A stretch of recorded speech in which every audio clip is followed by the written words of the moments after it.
Iceberg charts are the worst thing to ever happen to me. There's some pretty cool ones that pertain to my special interests, but fuck them. They're ruined. All because one decided to drop a fat shit in my punch bowl. And now I'm mad. And I'm gonna complain about it.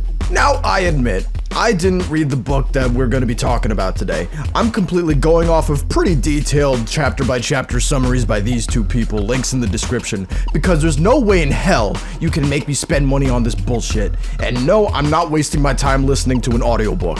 If you think that's unfair or misleading or whatever, I mean, the book's right there. $13 and you can earn actually me over the internet. It's kind of a shame that this book is such a befuddling pile of garbage, because I actually seem like the kind of guy to enjoy this sort of thing. I own the Traces of Death soundtrack, I grew up on Live Leak, and if you don't know this guy, you really don't need to. So this should have been a slam dunk for me, because I had heard so much shit about how this book is disturbing, nasty, vile, sexist, and don't get me wrong, it is. What gets me is that you have to read through so much stupid shit just to get to the good stuff. It's like, why did you even bother writing a story? You're clearly not good at it. Do hockey or something. Take up ukulele. Learn to fly a plane. Or do crack. I don't even care. So I hope that makes it very clear that I'm not upset with this book because it's sexist or extreme or juvenile or disturbing. I'm upset because it's shit. I hope I made that very clear. We can start now. The book starts with our protagonist named Vera lying down in a puddle of guts. She goes on about how she wants to die, but she's staying strong for some guy named Daniel? And then there's this bloody chick next to her with a bag over her head, and I'm pretty sure that's not Daniel. And then we just flash back to her childhood. Like, what the fuck was that? It honestly would be less stupid for her to look at the camera and go, "You're probably wondering how I ended up in this situation." Alright, in all seriousness, I find the entire flashback to her childhood pointless. Like, I get it, it's supposed to be a life flashing before your eyes thing, but even if going through her childhood was this absolutely necessary thing that had to happen in the book, why did we need the scene of her on the floor? Why couldn't we just cut to her as a child? It's only the first chapter and it's already needlessly complicated. Anyway, her childhood consists of her living conditions being, not good. Like, everybody in this house got the cheese touch. This mythical level of stank follows her to school, where she finds an innocent cockroach just chilling on her gabagool sandwich. After rightfully squishing it for being inferior, she promised herself to become more clean than ever before, lest she become known as a girl failure at the age of 5.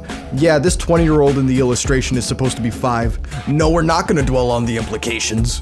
Entire years go by just trying to unfuck the house, and in the meantime we are introduced to Vera's father. He's quite a problem himself because he leaves cigarette butts everywhere and he drinks all the time, but to be fair, he's got serious PTSD from the whole getting his legs blown off in World War II thing. It could have been worse. Be thankful you didn't end up in Derice, or probably Verrucht, where we didn't even have a pack-a-punch, then you'd be real fucked. The mom is presumably too busy providing for the family to wash dishes or cook or whatever, which is coincidentally my favorite excuse too. Then again, I'd probably mentally check out too if I had to deal with Lisa. Goddamn Lisa. She is Vera's increasingly suicidal and frankly deranged sister that just never seems to die, and it's not from lack of trying. She's been revived at the hospital multiple times after many attempts on her own life, only to be sent right back home, which isn't how any of this works at all, but fuck it. I know it was the 70s, and it would probably be more humane to just drop a piano on her head than put her in an asylum at the time, but I find it really hard to believe that a doctor would look at someone who tried to kill themselves repeatedly and just be like, alright, see you next Thursday. Then the mom comes home from work one day to see Lisa's brains on the ceiling and a pistol in her hand. The mom isn't even sure where she got that gun from. Okay, whatever you say, Courtney Love. Then comes my favorite quote, "But that was life. You had to laugh, otherwise you'd cry." Wow. Really makes you think. Welcome back, Franz Kafka, we missed you. After Lisa's unfortunate suicide, and I'm putting unfortunate in quotes and I'm putting suicide in double quotes, Vera has to clean the bits of brain left behind because her mom's busy being parent of the century somewhere else. After cleaning up this terrible mess, she turned her late sister's bedroom into a gaming room for LAN parties. Okay, obviously that didn't happen. What actually happens in the book is much more, puzzling and, very abruptly out of left field. Without any sort of warning, the next chapter begins with a glowing advertisement of the Bissell Jesus Christ. Bissell self-contained Bissell self-contained 1632 model vacuum cleaner. A real vacuum cleaner that was commercially available in the 80s. As Fucking boring as that sounds, I had to remind myself that my special interest is parasitic worms, so I have no room to talk whatsoever. And yes, there's one living inside you right now. Live with it. Go get a snack, cause if you're hungry, they're hungry. Do you want your babies to grow up like Lisa? Anyway, some guy rocking the David Byrne oversized monkey suit is going door to door telling people about the good word of Saint Bissell. Vera's impressed with the vacuum, but she's distracted by the man's whack fit and smelling too much like New Jersey. Then comes Daniel. That damn Daniel. Instead of rocking white Vans, he's rocking the Drake from Degrassi Mobile. For some perplexing reason, Vera wants to continue the unhealthy obsession of pampering crippled veterans with PTSD 24/7. Nothing wrong with helping people, but the fact that he can't even take a shit without assistance influences her decision to start dating the guy. That's how you know this was written by a dude. Daniel was a Vietnam War veteran who became a paraplegic because he got his shit rocked from an exploding vehicle. That's what you get for picking Ghost Pro instead of Flak Jacket, you camping piece of shit. He's also a chronic alcoholic, though to his credit, he did listen when the numbers told him to go to Alcoholics Anonymous. I know, I'm making a lot of Call of Duty jokes, and that's not gonna be the last one. Fuck you. Seriously though, while this relationship is being established, let's talk about it for 2 seconds. This might be a weird critique considering what we're dealing with, but I don't buy this relationship that Vera and Daniel have at all. Everything about it seems transactionary. Vera's only there for Daniel because she clearly has trauma that hasn't healed all the way yet. And Daniel's just essentially an object for Vera to take care of. Damn Daniel. It really is like if Alex Mason was a chia pet, like he serves no real function in the story. Now, of course, none of these things make them bad people, but they are awful, awful characters because you're gonna see Vera get mauled halfway to death later and it's like, I don't even care. And maybe this wouldn't be such a big issue if Aaron Beauregard didn't take so much time developing this relationship so poorly. Like, this shit takes up half the book. Like, we don't care, Aaron, and neither do you. You clearly don't care. Just stop it. We continue with, you're not gonna believe this, another flashback. Oh, Aaron, you incompetent bastard. Vera found this depressed alcoholic attractive enough to get emotionally attached to him solely out of pity. I'm not even making this up, like that is her entire reason. She just feels sorry for the guy. I mean, if DSP could do it. I shit you not, she gets the idea of working her way into his cold, uncaring heart through some quote-unquote dirty humor. Since I didn't read the book and only went off of summaries, I'm deciding to interpret this as her screaming D's nuts at the end of sentences. To be a little more analytical though, this makes Vera look unbelievably, delayed, we'll call it. Keep in mind that they're both in Alcoholics Anonymous and she's desperately trying to make him laugh. Meanwhile, Daniel's depressed and he's just trying to get his life back together after his country chewed him up and spat him out. And in comes this chick that he doesn't know anything about, making dick jokes right to his face. And he's just giving her the 1,000-yard stare like... After weeks of undoubtedly regretting not picking up the bottle again, one of Vera's jokes were so shit that it actually made him laugh. Aaron's words, not mine. Ever heard about the cannibal that dumped his girlfriend? Wiped his ass. I knew you'd find it funny. After assessing the possibility of getting some very easy pussy, they eventually start dating and move in together. Problem: Daniel's still jobless, and because it's the 80s, they haven't invented handicap inclusivity. This leads Vera to become the breadwinner. Now, I know this is gonna be very hard to believe, but she starts working as a cleaning lady. I mean, I'm serious, I'm not making this up. You think I'm lying, go pay for the book. I mean, give this guy your money. Daniel proposes to her by falling out of his wheelchair. Nice. How he got the ring is beyond me, and Aaron Beauregard wasn't put on this earth to give a fuck. Speaking of giving a fuck, they make the brilliant decision of having a kid before really being able to afford it. But don't worry guys, the COVID pandemic and subsequent recession is still another 40 years away. You got time. You guys still have the dollar menu. For some fucking reason, Daniel has a car despite being paralyzed, and maybe it's possible, but I seriously don't know how any of that works. But damn Daniel. Anyway, he's thinking of selling the car so he can get some money to help support their kid that's on the way. But because Vera knows how much that car means to him, she gets longer shifts at the hotel despite Daniel wanting to be around her more because fuck what he thinks. Oh, you miss your beautiful wife? Somebody call the way ambulance. And then we suddenly cut right back to the whole vacuum salesman thing. Oh yeah, that's the other thing with the book, is that the pacing is fucking horrendous. Now, I don't read a lot of books, and I know I could have fooled you, right? But I really can't fathom a book that could be any more haphazardly thrown together than this. Like, I swear to God, it's like if Pulp Fiction was written by an idiot. Special shout out to everybody who paid money for this. Vera buys the vacuum that wasn't cheap at all and gets a business card. This understandably gets on Daniel's nerves because they don't have a whole lot of money and they're definitely gonna have a lot less when they have a whole ass baby to deal with. Vera tells Daniel to shut the fuck up and deal with it. Well, okay, she doesn't say that exactly, but the conversation goes like this. I have an idea. Yes, honey. Since I'm a woman and I know a thing or two about cleaning, maybe I could sell these vacuums like hotcakes. I don't know, that seems kind of dangerous and I don't know, it's stupid and unrealistic.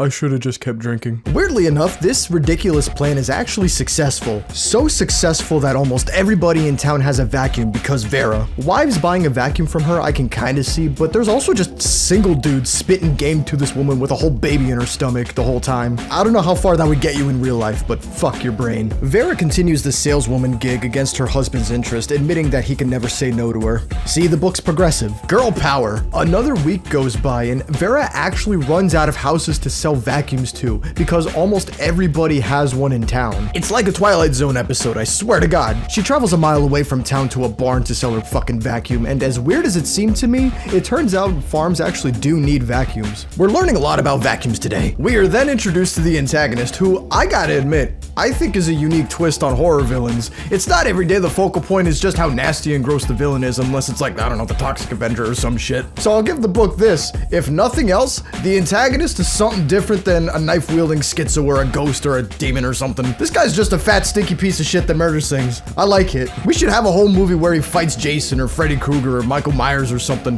Have him in space. How about the slob goes to Manhattan? Or maybe the slob back to the hood. Since Vera sees dollar signs in selling a vacuum to someone who never cleans, make it make sense, the slob lets her into the house and she sees absolutely nothing suspicious about him locking the door behind her. Which either means that this happens so many times that she doesn't even think about it anymore, or it happened very rarely, and the few times that it did happen, she just decided to not make any note of those experiences. I seriously don't know which one's dumber, and if you've watched this far into the video, put in the comments which one's dumber. I want to start a flame war. Fuck it. I want to bring back the YouTube days of old, petty arguments and all, even if that means I gotta share a living space with Anime. Before the slob does exactly what you think he's gonna do, Vera has another flashback to when she was a kid and she broke her nose so she can't smell anything, and like, okay, seriously, enough with these flashbacks. This is all still happening in Vera's head, so this is like a flashback within a flashback. It's just a rat's nest of flashbacks. Like, are you trying to give me a headache? She sees a massive pile of gore on the other side of the bed and she realizes that she made a massive mistake.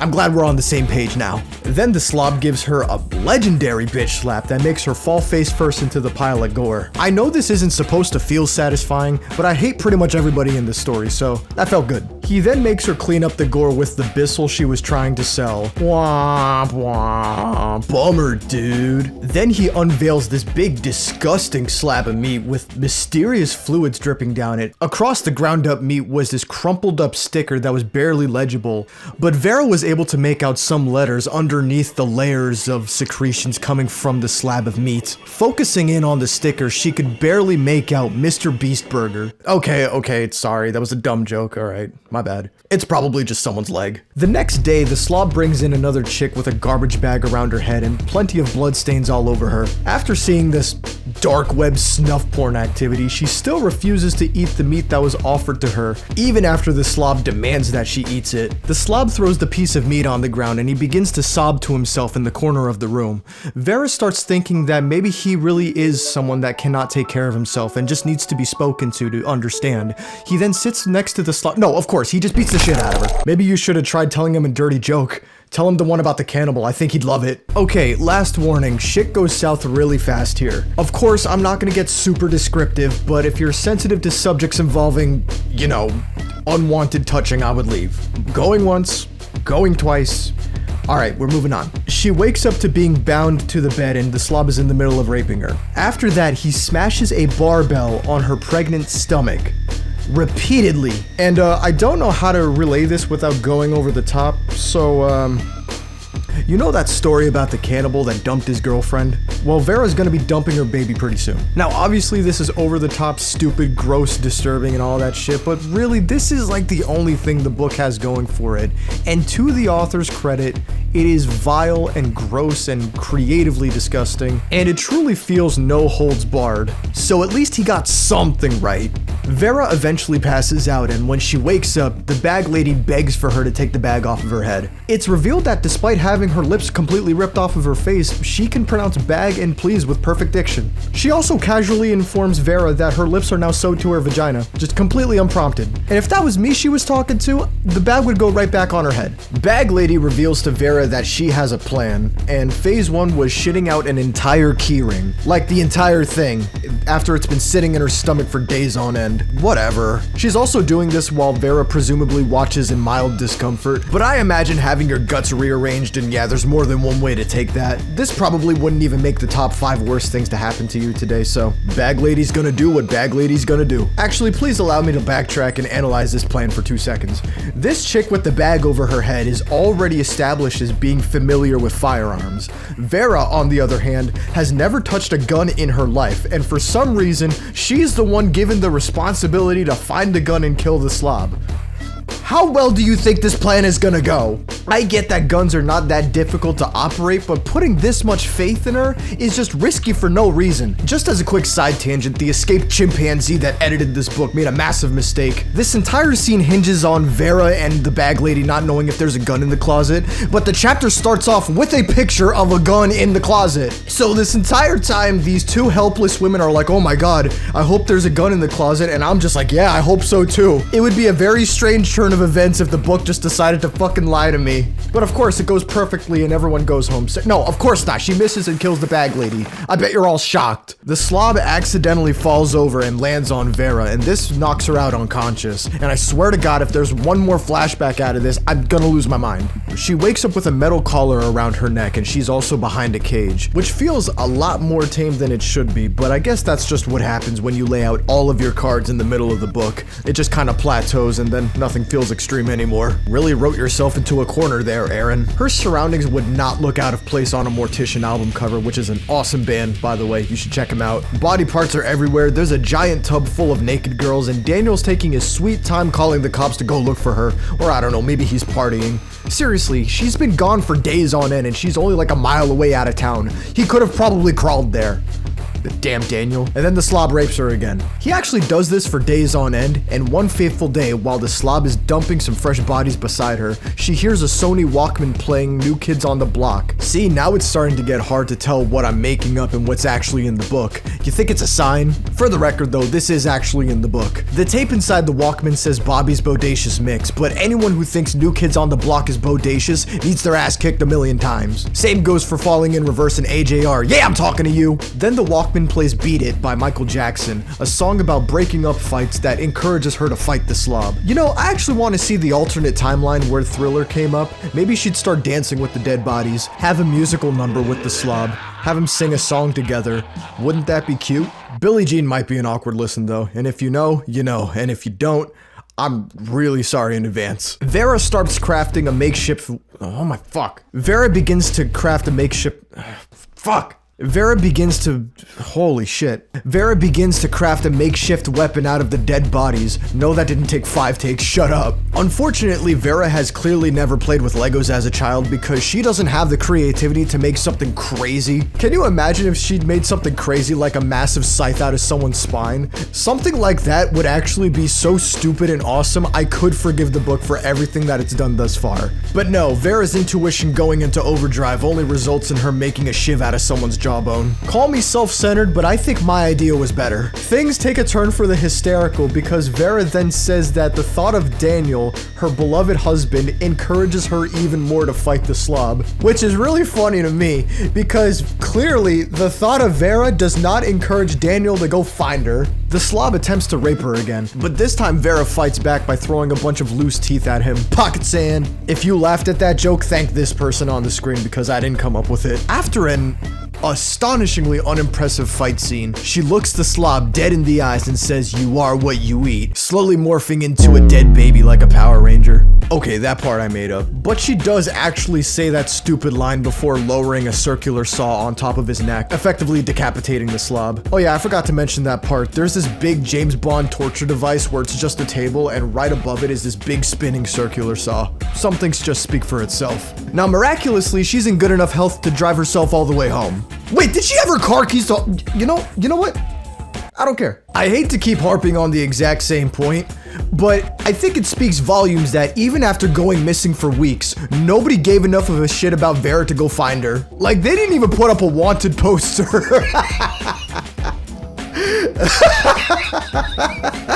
That's not cool. Vera comes back to a house that clearly looks like Project X took place, but she doesn't put two and two together. I mean, the book says it's neglect, but I know better. We know better. Daniel has completely turned back into that cigarette smoking guy from the wall, reverting back to a soulless husk of a man. Vera looks into Daniel's eyes with a gentle smile and says, "Looks like I gotta clean this up, huh?"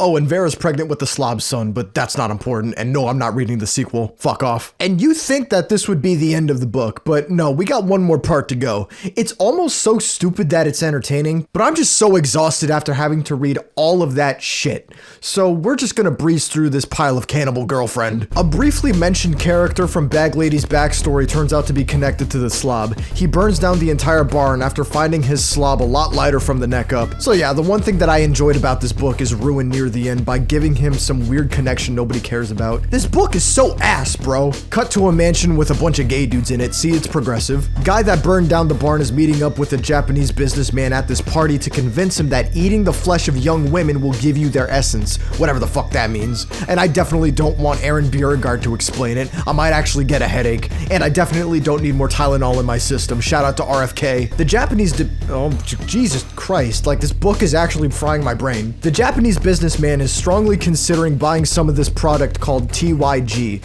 which is short for tender young girl. I mean, who wouldn't with the slogan like all of the fun without the period? Stick it next to the Hungry Man dinners and watch them fly off the shelves. Also, is it in poor taste to mention that TYG is a Michael Jackson reference?